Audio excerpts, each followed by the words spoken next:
Welcome to this video. We're going to give a brief overview of TechHub.training website and how it can be useful for recruiters.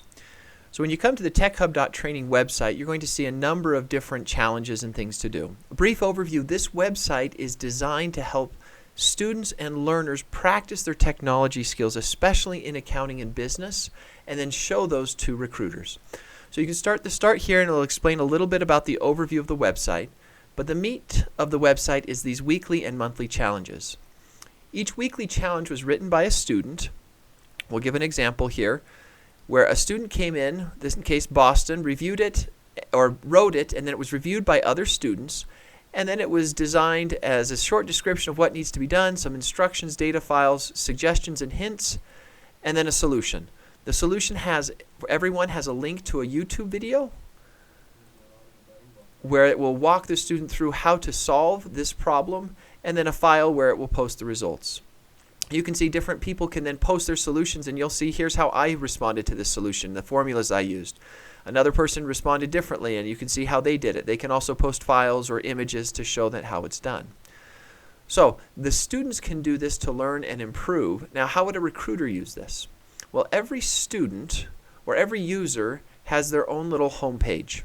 So, for example, if I click on Dylan here and click on his picture, you can come in and see all the things that he's done. You can see when he was last active, how many days he's been on here, how much time he spent. You can see all of the replies he's given, the topics that he's posted, and all of his links. So now I have a complete understanding of Dylan's work. You can also come in and see badges that he's earned. So he was one of our original founders, and you can see the other things that he's been willing to do. We're still working on improving this, but you'll be able to see have they filled out a certain number of challenges and see what they've done. Now what's valuable in this is not only can you see a student what they've say they do, but what they've actually done. So you can go read Dylan's challenge. Or if you go back, you can see his reply. So maybe I want to see how good he is at Alteryx. Well, here's his reply, and this is the specific way he built out his tool. So it's not just him talking, but you can see the amount that he's done. Now, you could also see if a student had just copied what everybody had done before and filled it out, or if they did truly unique work.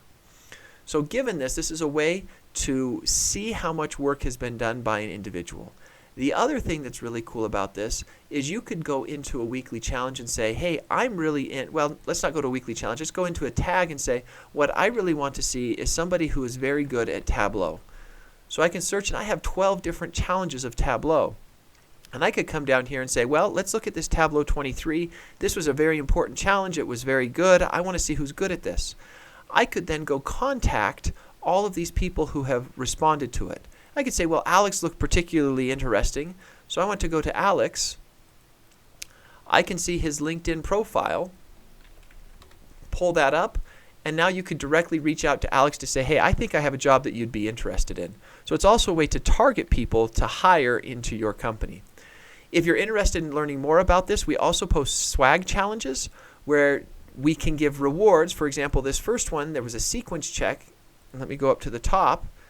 And there's a lot of different ways to solve this, but we gave out a gift card to 5 people who did this. If you wanted to advertise your company to a large audience, you could contact us to see how to set up a swag detail or swag challenge where you give out an award. And again, you could see everybody who responds to this and the work that they've done for hiring purposes. So that's just a brief overview of how you might consider using this for recruiting and evaluating job candidates. Thank you so much.